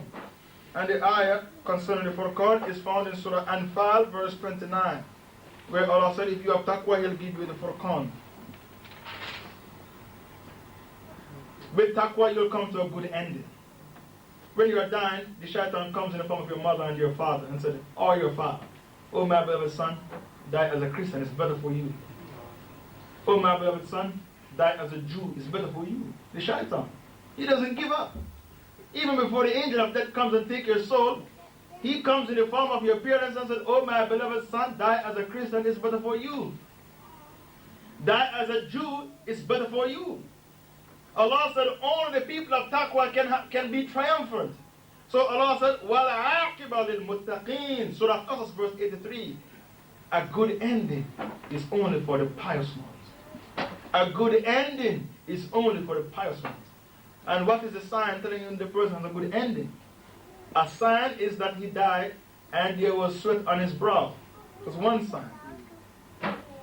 Another sign is that the last words were La ilaha illallah. If these were his last words, that's a good sign. So people who don't pray, they can't have this as their last words. La ilaha illallah. They have a bad ending because they're not pious. A good ending is only for the muttaqeen. Al-aqiba lil-muttaqeen. The good ending is only for the muttaqeen. With taqwa, you will escape the hellfire. وَإِن إِلَّا وَارِدُهَا. There is not a single human being except that he will be exposed to the hell. He has to pass over the hell. What Allah is talking about here. Surah Maryam verse 71 to 72. The Sirat. There is not a single human being except that he has to pass over the hellfire. وَإِن مِّنكُمْ إِلَّا وَارِدُهَا كَانَ عَلَى رَبِّكَ حَتْمًا مَقْصِيًّا. Maqdiya. Bad notes. The one that changed the whole meaning. Kana ala rabbika hatman maqdiya. This is a firm promise with Allah which He has predestined, that all of you has to pass over the hellfire. Thumma nunji alladhina ttaqaw, and we shall save the people who are pious. We shall save only those who are pious. وَنَذَرُ الظَّالِمِينَ فِيهَا جِثِيًّا. And we shall dump the sinners into it, pile on top of pile, loads on top of loads. Surah Maryam, that is Surah 19, verse 71 to 72. So only the muttaqeen, the pious ones, will be able to pass over the sirat without dropping over inside the hellfire. The sinners shall fall over into the hellfire when they pass over the sirat. And if you want to pass over the sirat with the speed of lightning, you need to die on the battlefield. Because when you die on the battlefield, from the first drop of blood, all your sins are forgiven. You're saved from the punishment of the grave. You pass over the sirat with the speed of lightning. This is the third. The fourth, on Judgment Day, you'll be given a crown to wear. Everybody knows when you are in heaven that that man died for Allah on the battlefield. Allah shall give you a special crown to wear with respect and honor. Number 5, you will get 72 virgins in paradise as wives. Number 6, you will intercede for 70 members of your family.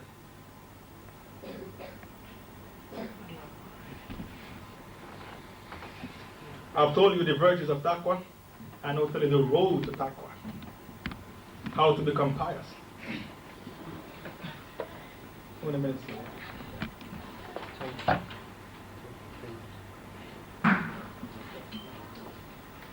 Last 2 weeks we covered fasting, didn't we? And we said, Allah said in the Quran, in Baqarah, يَا الَّذِينَ آمَنُوا كُتِبَ عَلَيْكُمُ الصِّيَامُ كَمَا كُتِبَ عَلَى الَّذِينَ مِن قَبْلِكُمْ لَعَلَّكُمْ تَتَّقُونَ. All who believe, fasting is prescribed for you the way it was prescribed for those before you, in order that you will become pious. So one of the best ways for you to become pious is to be constant in fasting.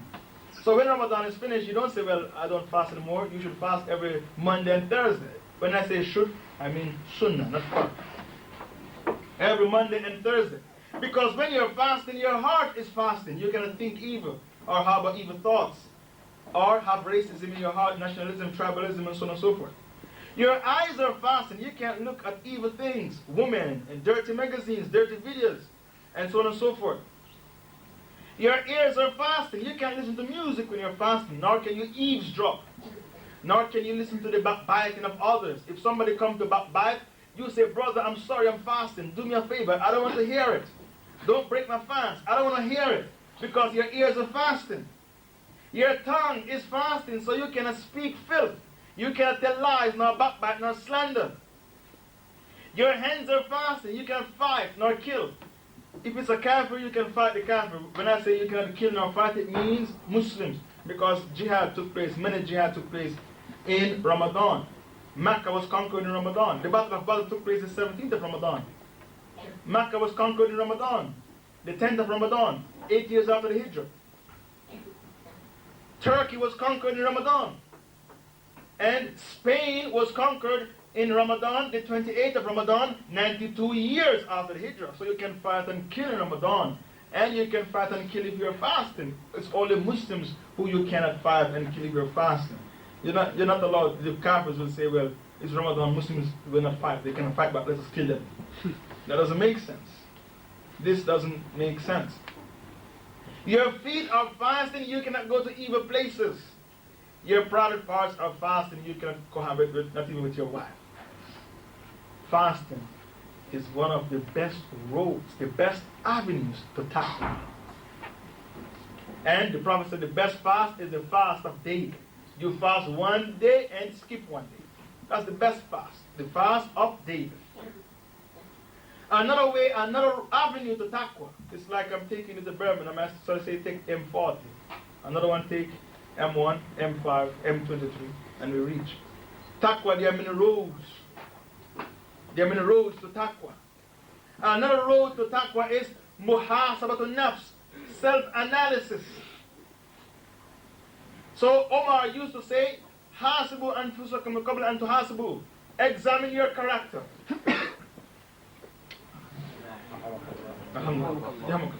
Examine your character before somebody else. Examine your character for you. So you have to practice self-analysis. Ask yourself the question, how many haram did I do today? How many makruh?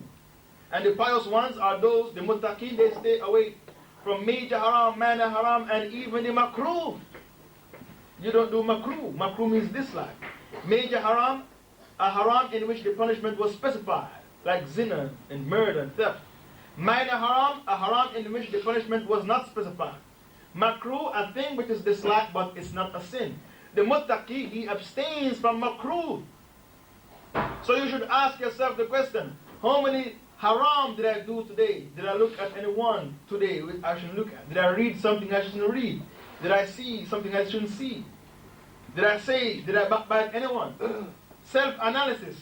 And Allah, in regards to self-analysis, said in Surah 59, verse 18, Surah Hashr, يَلَّذِينَ آمَنُوا اتَّقُوا اللَّهَ وَلْتَنْظُرْ نَفْسٌ مَا قَدَّمَتْ لِغَدٍ. O you who believe, fear Allah, and look what you are doing, what you are standing for tomorrow. What ghad means in this ayah. Judgment Day. Look what you are piling up to be on your scale on Judgment Day. Check yourself. Practice self-analysis. Muhasabat al-nafs. Another road to taqwa. Always be in the company of pious people. And the Prophet said in a strong hadith, feed your food to pious people. In another hadith, do not let people who are evil come to your homes to eat. And this hadith was collected by Abu Dawud and Ahmad ibn Hanbal. Feed your food to only the pious people. Many of you are getting married. And the people you invite are people who drive up with the latest car. Alhamdulillah, we don't envy you for your wealth. But his wife, she doesn't dress far. Her hair is outside, showing. Or she wears a see-through hijab, or a Rita Mali hijab, or a dubatta. And her lipstick is bright, wearing tight clothing. And this man is puffing a cigarette. He doesn't pray. 100 people, 200 people at the walima. And when it is time for Maghrib, I've seen this on many occasions. When it's time for Maghrib, how many from those 100 men come and pray? 5 or 10. So I always ask myself, are those men menstruating?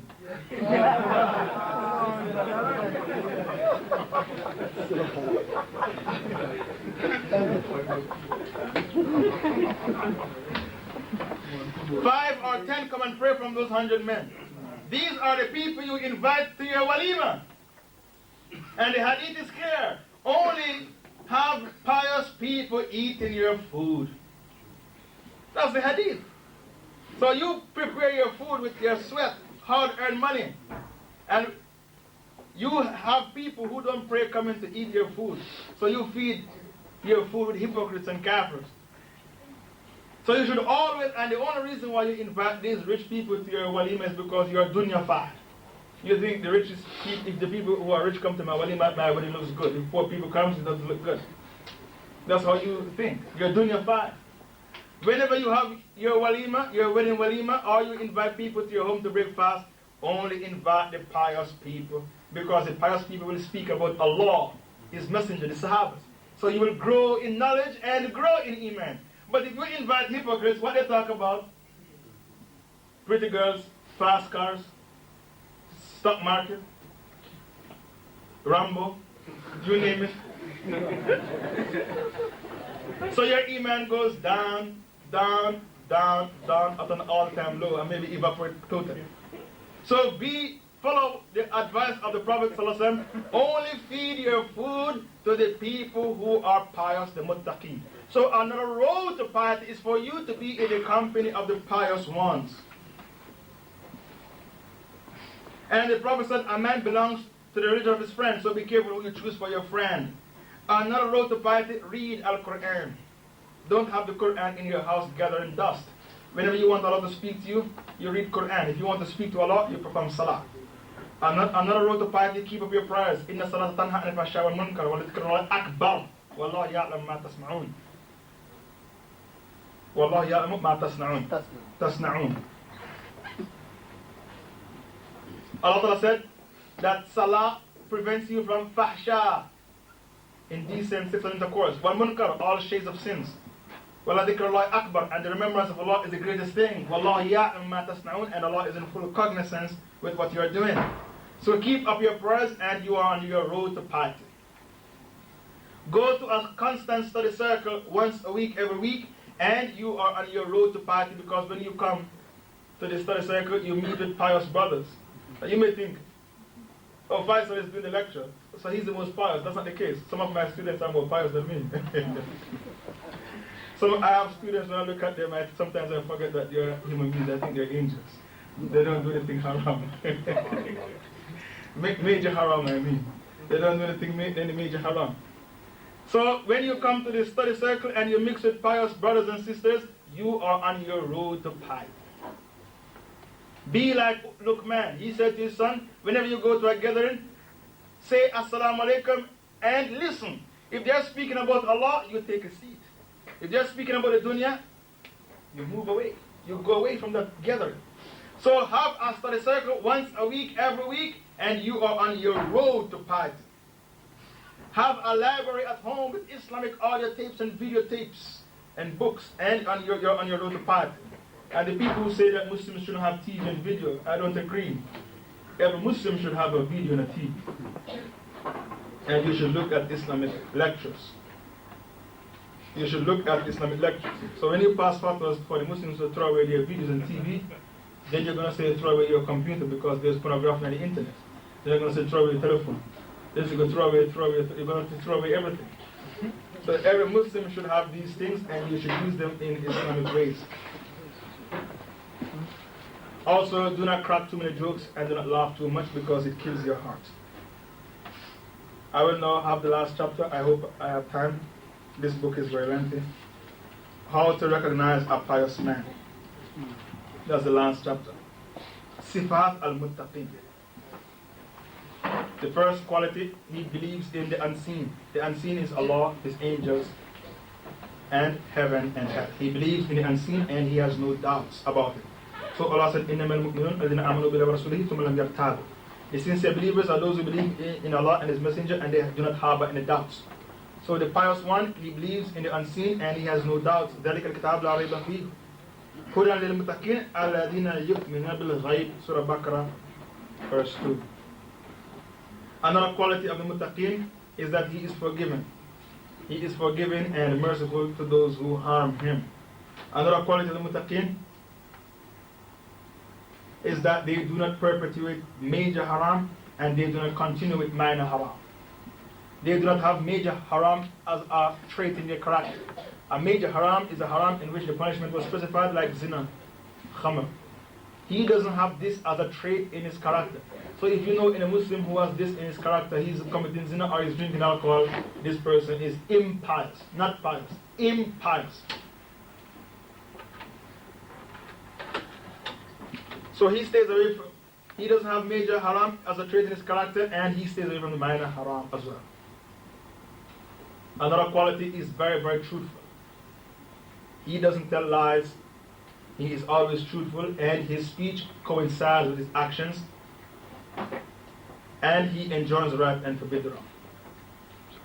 Another quality of the muttaqin is that they do not abstain from jihad. So not only do they enjoin right and forbid wrong with their tongues and hands, but they do jihad. Another quality is that he is just even against the kith and kin. He established justice even against his kith and kin. Another quality is that he practices and revives Quran and Sunnah, and he used Sunnah to fight bid'ah. He doesn't use bid'ah to fight Sunnah. He used Sunnah to fight bid'ah. Another quality is that he abstains from the allegorical verses of the Quran and he does not speak about Allah without knowledge. He doesn't speak about Allah Ta'ala without sure knowledge. Inshallah Ta'ala, I'm going to pause and take questions.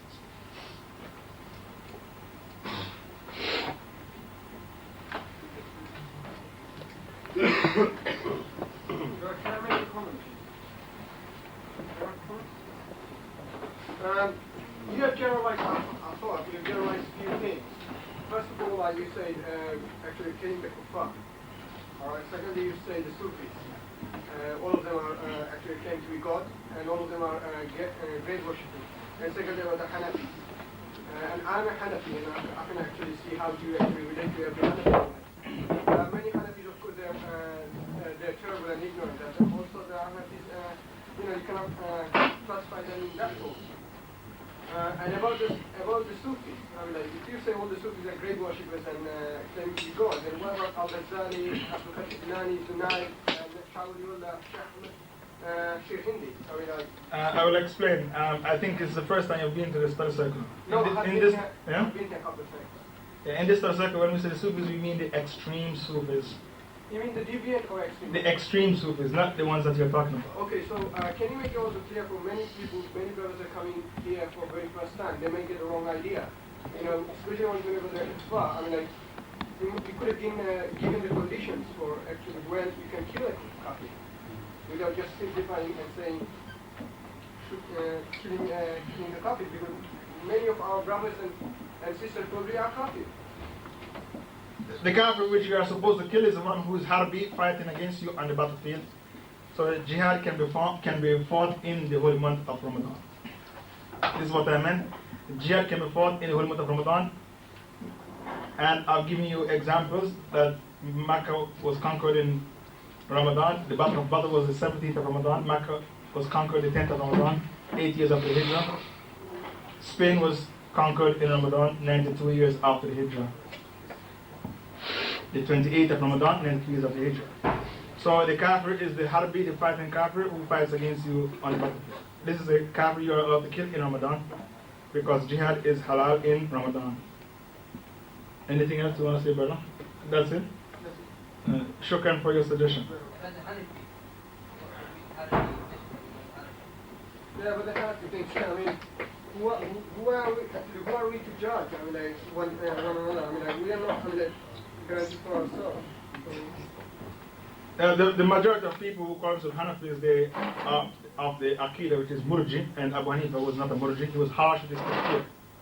And the people who sometimes debate with me and said, I'm too harsh with my takfir, they said, I'm a Hanafi, and they said, you're harsh with your takfir. And they claim that if you don't pray, it doesn't mean you're a kafir, you're still a Muslim. They don't have to pray to be a Muslim. Then you're dealing with an ignorant Hanafi.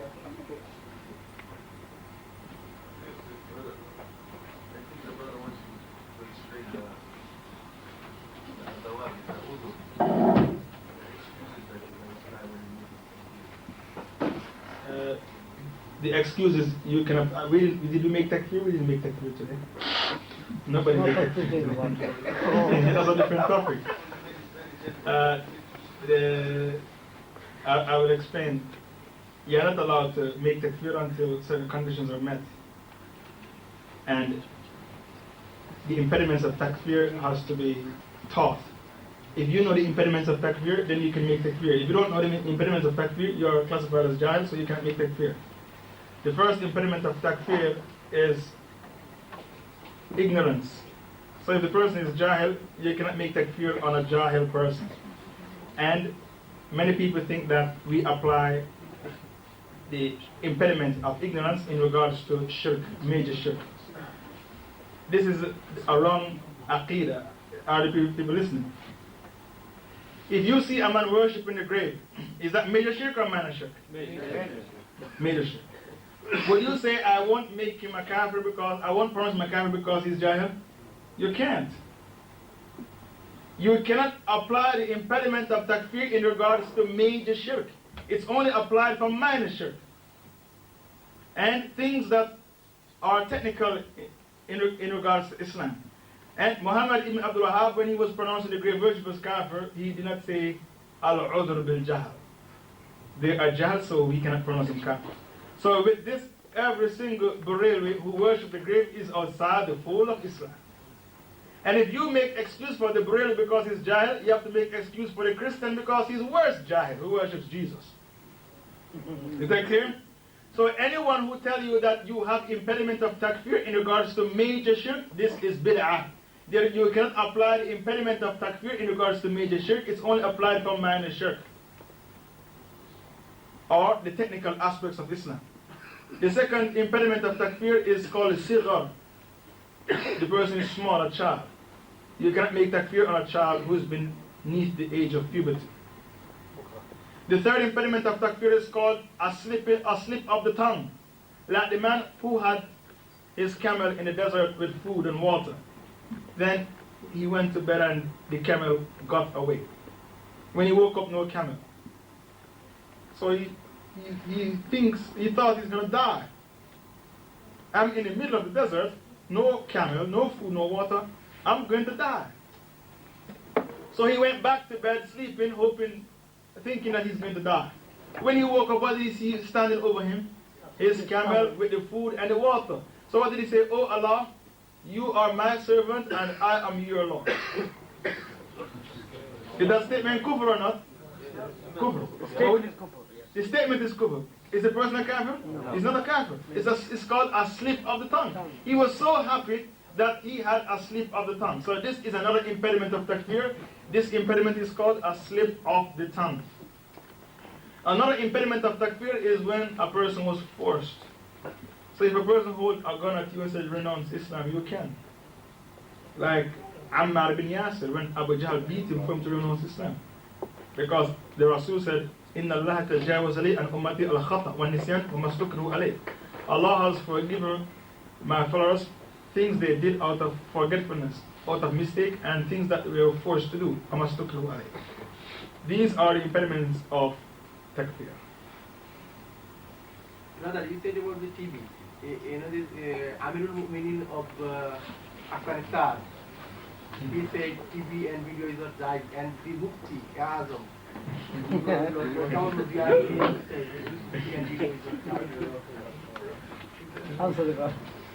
So you don't agree with me? No, brother, because the Amirul Mu'minin of Afghanistan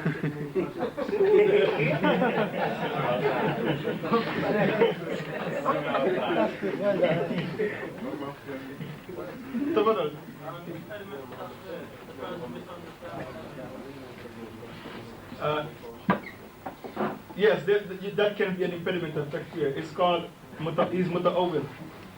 If the person is muta'awwil, he misinterprets the evidence, you cannot make takfir on him. He's called an interpreter, muta'awwil. But after you establish the hujjah, you explain the evidence. If he insists, then you make the takfir.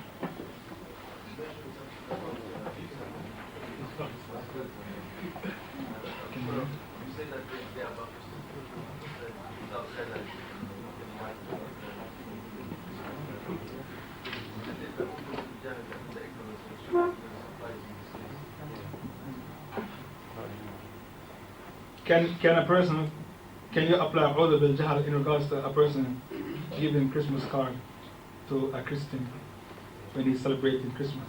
You cannot apply Udhr bil Jahl for this because it is major shirk and it is called insulting Allah. If you insult Allah, no Udhr bil Jahl for this. Now how do you insult Allah when you give Christmas cards? You are helping the Christians to say Allah beget the Son. Is that clear? You're helping the Christians to ridicule Allah.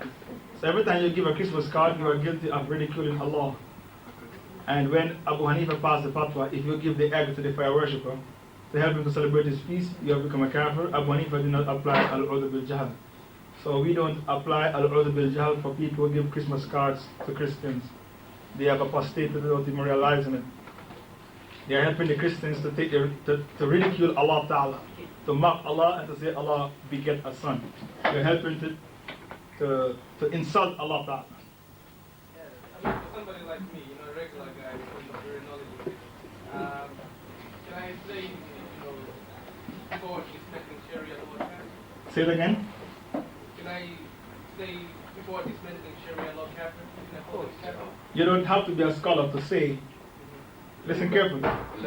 You don't have to be a scholar to say those who dismantle the Sharia kafirs, because Ibn Taymiyyah said in his Fatawa, volume 28, page 258, that it is ijma among the Muslims that if you dismantle the Sharia kafir. Ibn Taymiyyah and Ibn Kathir quoted it. He didn't say the ijma among the Islamic scholars, the Muslims. So even the layman walking on the street knows that if you dismantle the Sharia, you become a kafir. Brother, can I ask you for this clarification of this in the because yesterday, a chef from Saudi Arabia, he said, the kafir do not kufur, and he quoted Ibn Taymiyyah, and he said, Ibn Taymiyyah said, and the ijma among the ulama is that this is not a major shirk, major kufur. You have just wound yourself up. You have just wound yourself up. I will tell you how. those who say when you dismantle the Sharia, it's not a major kufr, it's a minor kufr, they are accusing Allah when the Jews. No, brother, I'm not finished. I did not interrupt you. I didn't interrupt you. You have just wound yourself up. Anybody who opened his mouth and said when a man dismantles the Sharia, it's a minor kufr, you wind yourself up. How is that? When the Jews dismantled the Sharia, what did Allah do to them? Turn them into apes and swines. So if you say to dismantle the Sharia is a minor kufr, you are accusing Allah of overreacting. You're saying Allah is an oppressor. He shouldn't have turned the Jews into apes and swines because what they did was something minor. So you're saying Allah was overreacting when He turned the Jews into apes and swines for dismantling the Sharia. You understand? Yes, I understand, brother. I agree with you. But you know what the other scholar... Yeah, but that scholar coming from Saudi Arabia, maybe he's a government scholar. He said, he quoted Ibn Taymiyyah. Where he said, he quoted Ibn Taymiyyah. That's what I asked him, you know. He quoted Ibn Taymiyyah. Sheikh al-Farsi, was it? Yeah, Sheikh they've also al-Farsi quoted said it. Ibn Abbas. Yesterday's in Leighton Masjid. Yeah. He quoted Ibn Taymiyyah, isn't it? Yeah, he quoted Ibn Taymiyyah. Yeah, but you know, you didn't go along with the advice of Ahmad ibn Hanbal. There are many people who come to the circle, they go and listen to wicked scholars and they come back confused. They don't know whether they are here or there. And you happen to be confused, one of them were confused. So you don't know if to dismantle the Sharia is something major or something minor. Ahmad ibn Hanbal said don't sit with the deviants. Because when you sit with the deviants, one of two things happen. Either you become a deviant like them or you come back confused, you don't know if they're alright or you are right. You understand? So if you avoid the company of the wicked scholars, it will be better for you. I read it myself, you know, so few times, and I also read some tafsir of this ayah. I know the condition who it makes the cut, but you know sometimes they quote this Ibn Taymiyyah. You know, Ibn Taymiyyah is not famous in our country. You know, Ibn Taymiyyah's books are not available in our country. So you know, I don't know what Ibn Taymiyyah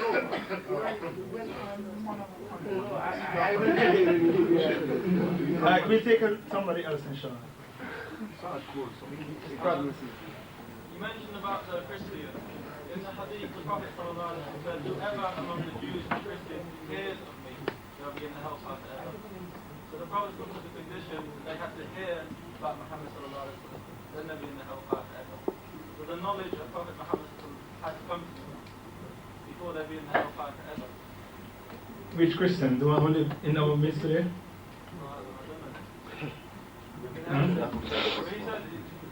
Are there any Christians living in our midst who never hear about Islam? So once they hear, then they're in the hellfire. You want to know if the Christians of today will be in the hellfire or in paradise? Is that what you want to know? No. This is what I'm saying. The Prophet said, whoever among the Jews and the Christians hears of me, they will be in the hellfire forever. Inshallah, I'll explain that hadith for you, inshallah. I'll explain that hadith. I'll explain that hadith for you. Now, in the time of Nuh, he was the Rasul, the messenger. Anybody who lived in the time of Noah, and believe in Noah as the messenger, the prophet and messenger, and Allah as one, he will be in paradise, and anybody who rejected Nuh as a prophet and messenger will be in hellfire. Anybody who lived in the time of Musa alayhi and accepted Musa as the prophet and messenger and Allah as one, he will be in the paradise forever. And those who do not accept Musa as a prophet will be in the hellfire. And in the time of Jesus, anybody who lived in his time and accepted him as the messenger and Allah as one will be in paradise. And those who do not accept Jesus as the prophet and messenger will be in hellfire. Now today, in our midst today, any Christian or Jew who heard about the Prophet ﷺ and died rejecting faith in him will be in hellfire to abide forever and ever. Now what about a person who never heard about the Prophet? Because what about the person? What did the classical scholars say about him? For example, a person in the Amazon never heard about Islam, much less to hear about the Quran, much less to hear about Muhammad. What would be his situation? The classical scholars say on Judgment Day, Allah will send somebody to ask him certain questions. And based upon the answers he provides, Allah will give him the paradise or the hellfire. This is the explanation for the hadith. What's their evidence? For what? What's their evidence? About what? About those who will be asked by... It's in the Quran. In the Quran. ما كنا معذبين حتى نبعث رسولا. Yeah, of course, but... We will never punish the wayward until we send unto them a warning. Is it permissible? Sorry. And the people who never heard about Muhammad, they will be judged according to what the prophet they hear about. So if there's a Christian who never heard about Muhammad, and he died with the belief that Allah is one and Jesus was only a prophet, where is he? Paradise or hell? Paradise. But if there's a Christian who lives today and hear about Muhammad and reject faith in Muhammad, and then he died with the belief that Allah is one and Jesus is only a prophet and messenger, where is he? Heaven or hell? He's in hellfire because he never accepted Muhammad sallallahu alaihi wasallam. So that is the explanation for the hadith which you are asking about. Is it permissible to decorate one's house for Eid? I have been told it is an imitation of the Kuffar's way of, for example, celebrating Christmas. Please comment.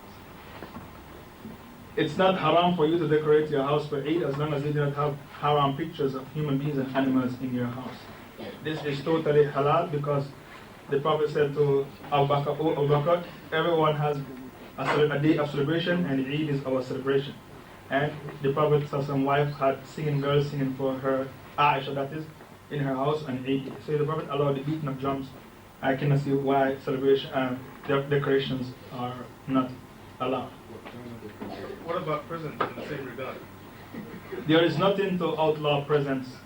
There is nothing to say you cannot give gifts on Eid day. And in Islam, everything is halal until proven haram. What is haram is to give gifts on Christmas or Easter. But as long as you give gifts on Eid day, there's nothing to say is haram. In regards to that question about people not hearing about Islam, what's the level? Because I'm sure if I was like, say, living in the middle of America, no Muslims around, and I just watched television, and I was a Christian, would you regard me as knowing about Islam? Yes. How difficult is that shit? Watching television, that's the only people telling you about Islam. How are you going to know about it? It's incumbent upon you to inquire. Inquire, but you know. There's a difference between choosing to be jahil and being innocently jahil. You have chosen to be jahil. Not chosen, but shit, you're saying now, you're in a country, Islam is the most alien thing you have ever heard about. You should see it on television with all the other religions. At the same time, Islam is the fastest growing religion in the world today. Not everyone knows that, you know.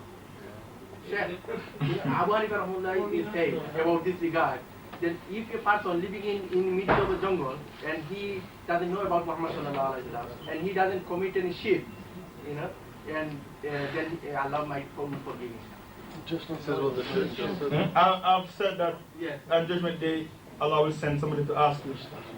It's an angel to ask you certain questions. Based upon the answers you provide, Allah will give you paradise or hellfire. But if you die rejecting faith in Muhammad, you don't stand a chance. If you didn't hear about Muhammad, Allah will judge you according to the prophet that you heard about, Jesus or Musa or Noah. If you accept that prophet as only a prophet and messenger and Allah as one, you will be in paradise. This is the explanation for the hadith which you are quoting.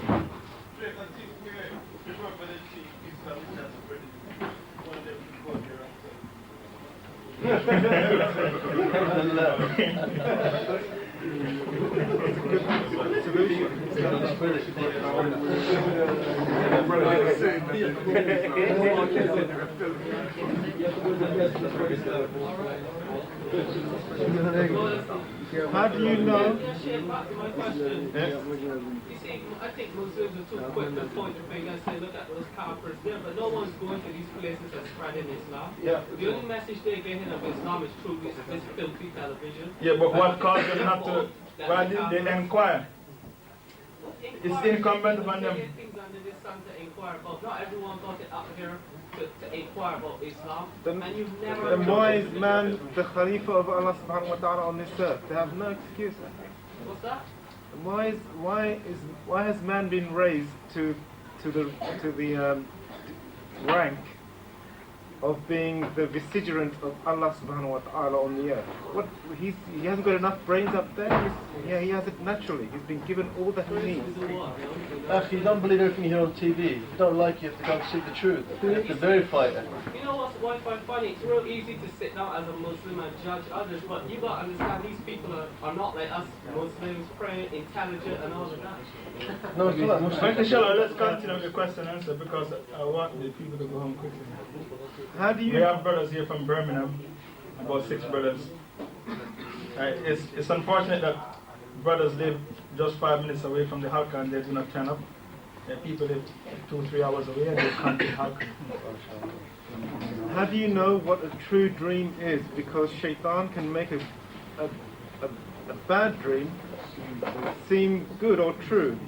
As a bad or evil dream doesn't necessarily have to be scary, for one example. For example.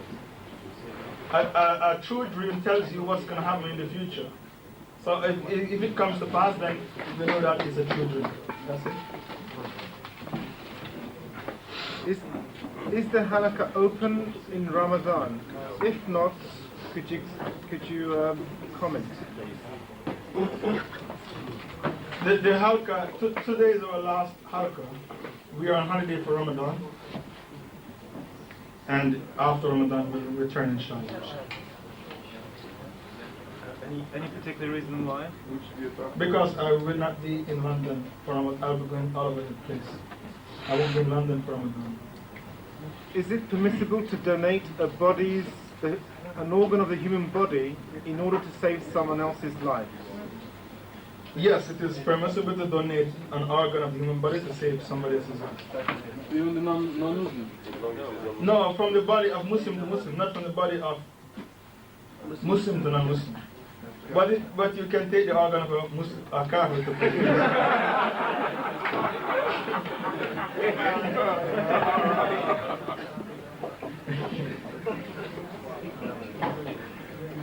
This might seem a strange question to some brothers. Is it permissible to taste fruit from pots while cooking in Ramadan? Please give evidence. It's makruh. Is it permissible to taste food from your cooking pot whilst you're cooking, preparing food during Ramadan? If you're a cook. The scholars of Islam differ. Some say haram, some say makruh. I'm inclined to the opinion that says makruh because the food is substance that breaks fast. This is the evidence. Sheikh, I read in Bukhari the other day. Don't swallow it. But if you don't swallow it, how are you going to taste it? It doesn't pass the throat.